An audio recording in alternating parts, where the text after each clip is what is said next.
What we did in the last episode is just differentiate assurance from non-assurance services. During the lesson, I also told you about the tax services and management consultancy services, which are part of the non-assurance services. So now, let's talk about the heart of the assurance and auditing subject, which is of course the financial statement audit. If I am not mistaken, I told you that it is represented by this one red circle right here, right?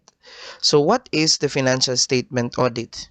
Before we answer that, here's what we know about the basics related to the financial statements. First is that we know that the financial statements comes from business transactions, right? Now, these transactions, if accountable, because we know not all transactions are to be recognized. So again, if the transactions are accountable, they will then be recorded and summarized to become financial statements. But then again, the account titles as well as the balances found in the FS is pretty much useless if it cannot be interpreted and reduced to information about the entity, which is why financial analysis is necessary. And after that, the resulting information will then be communicated to the users of information, which is composed of G clips: the government, employees, customers, lenders, investors, public, and suppliers. Of course, with the lenders, suppliers, and investors as the primary users of information. That's what we know, right? The problem is, how will these users know if the contents of the financial statements are reliable? Answer: subject it to the financial statement audit. Now, let's dig deeper on that on the next slide.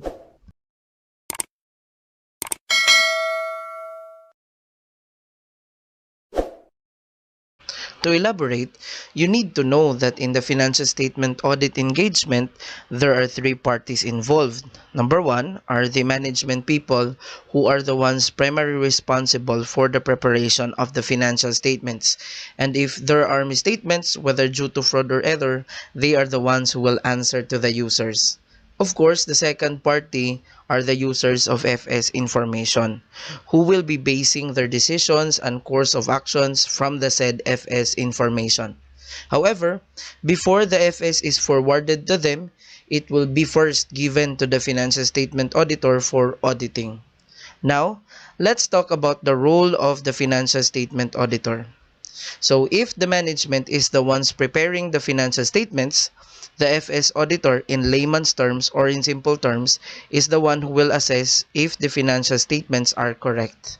But if you want to be a little bit technical, you can say that the FS auditor's job is to express an opinion about the fairness of the financial statements in accordance with international accounting standards or international financial reporting standards or any acceptable accounting standards. Here in this statement, there are two things that are clear. Number one, since it is talking about giving of an opinion, then it is very clear that the financial statement audit engagement is really one of the examples of an assurance engagement. And number two, in order to give an opinion as to whether the financial statements are correct or not, there should be a basis, or what do we call as the criteria. And those are the accounting standards that I have mentioned, the International Accounting Standards and the International Financial Reporting Standards. Because how will you know if a certain subject matter is correct or not if there is no basis, right? The only question that needs to be answered in this line is what is really the meaning of this fairness of financial statements? But don't you worry, because it can be explained by the next sentence. Actually, you can also say that the FS auditor's rule is to express an opinion about whether the financial statements are materially misstated or not in accordance with IAS or IFRS. So if you analyze these two right here, fairly stated financial statements is equivalent to financial statements that are free from material misstatements. So that's the meaning of fairly presented financial statements. And by the way, the misstatements mentioned here can be because of fraud, which is intentional, or it can be because of error, which is unintentional. So that's it. So if you are asked what is the role of financial statement auditor, you can say these three. However, we are not yet finished because you can also say that the role of the financial statement auditor is to test the financial statement assertions of the management. Now, this is a little bit tricky to elaborate, so that will be discussed on the next slide. Now let's talk about the financial statement assertions of the management. So what is the meaning of that? Well, as you can see here, these are just the claims of the management that the financial statements that they have prepared as well as the FS details are correct or fairly stated in accordance with IAS or IFRS. So it is like this. Imagine you are the management and you have this FS to be given to the auditor. And as the preparer, your assertion or stance will be this one. Mr. or Miss Auditor, you don't really need to check this because it is correct or it is fairly stated and it does not contain any material misstatements in accordance with the accounting standards. So that's the concept of Management FS assertion. I hope that it is already clear to you now. Although, I wanted to add that this assertion can still be broken down into three. Number one, we have management's assertion on transactions. We have number two, assertions on account balances. And number three are assertions related to disclosures. Why these three? It is because financial statements comes from transactions, right? And of course, financial statements contains account balances and disclosures. So let's start with the assertions on transactions. The stance of the management as to the transactions is that they are COCAC. The C in this is completeness. That means the management is asserting that the accountable transactions have all been recorded and that no accountable transactions were disregarded or omitted. Next is we have occurrence. Management is also asserting that all transactions recognized have really occurred and that there are no fictitious transactions or made-up transactions that were included in the FS. Next is we have classification. This means that all transactions were recorded using proper account titles. Example, if there are cash flows, you should not directly recognize it as expenses. You should first classify it. Is it a capital or revenue expenditure? Because if it is a capital expenditure, like for example, the company purchased a vehicle, then that type of outflow must be debited to an asset account, not to an expense account.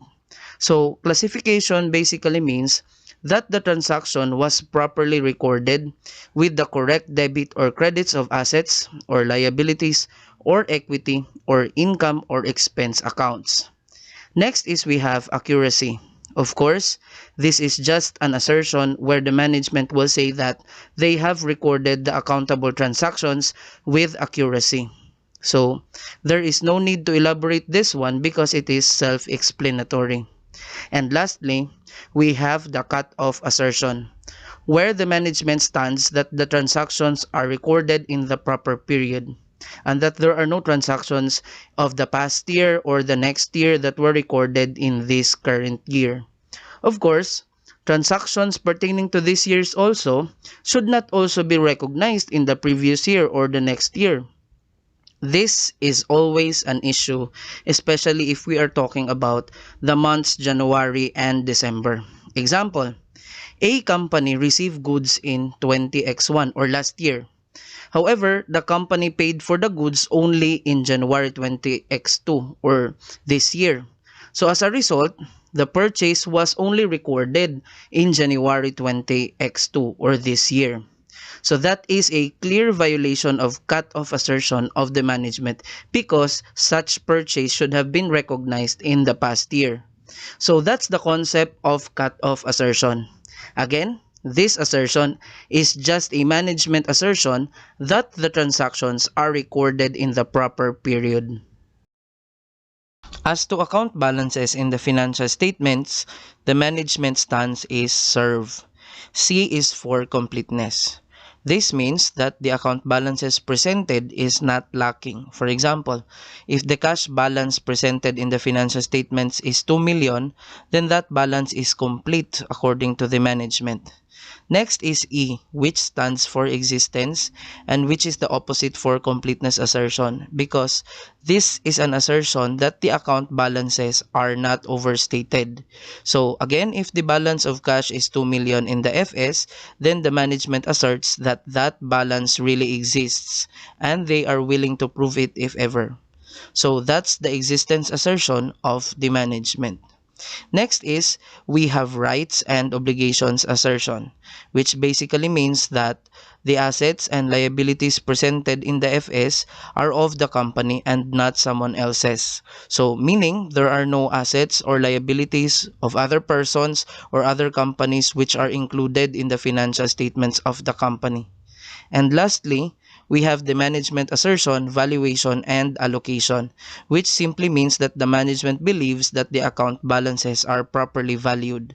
For example, the cash presented is appropriately valued at face value, and the accounts receivable are valued at net realizable value, and the inventories are valued at lower of cost or net realizable value, and etc.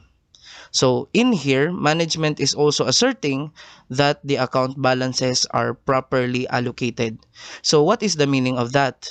Example, the management bought or the company bought a land and building for a basket price of 5 million.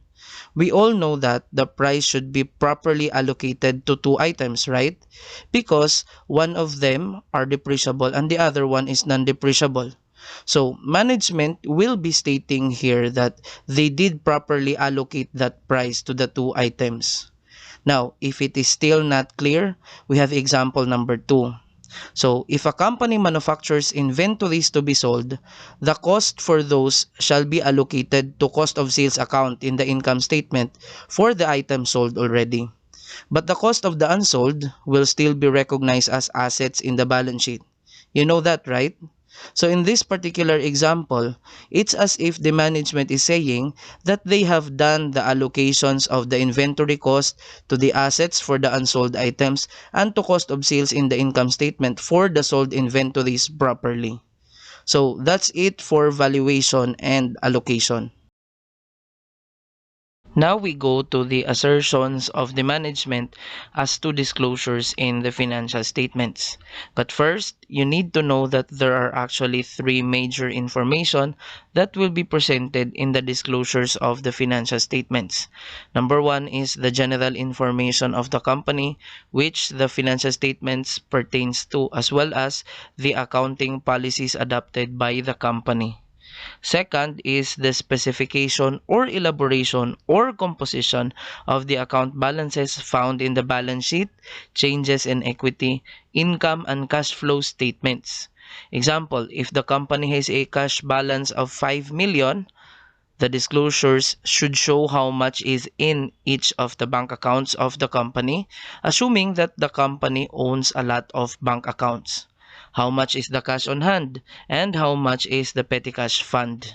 And the third one are the other disclosures, which contain some information that are not presented in the balance sheet, changes in equity, cash flow, and income statements. But even so, the users need to be informed about them. So, what are the management assertions related to these disclosures? We have Kokarov. So, their assertion is that the disclosures are complete and not lacking. Next is occurrence. What was disclosed really occurred, and then the disclosures are properly classified and are accurate. Another one is that the assets and liabilities presented in the disclosures are really the assets and liabilities of the company and not someone else's. They also believe that the disclosures are understandable, but not by everybody, of course. Understanding here means that the disclosures are understandable by people with reasonable business knowledge. And lastly, management asserts that valuation of the items disclosed are appropriate. So that's it for the financial statement assertions of the management. Now, please focus on the assertions with pink colored fonts. So those are unique assertions in each of the three. Example, in the transactions, we have a cut-off assertion which is not found in the assertions in the account balances and disclosures. We also have existence in the account balances and understandability in the disclosures. So let me summarize. Again, the management asserts that the FS they prepared are correct or fairly stated or free from material misstatements. But that assertion can still be broken down into assertions related to transactions, account balances, and disclosures, where the management asserts that in the transactions, they are recognized completely. Transactions really occurred. Transactions are recorded using proper accounts and account titles. They are recognized accurately, and transactions are recognized in the proper period. As to the account balances in the financial statements, the management stance is that they are complete, the balances exists, and the account balances for assets and liabilities pertain really to the company and not someone else's. And lastly, the accounts are properly valued. As to the disclosures are complete, they really occurred, and the disclosures are properly classified and are accurate. And of course, their assertion is also what was disclosed pertains to the company. They are also asserting that disclosures are understandable by people with reasonable business knowledge.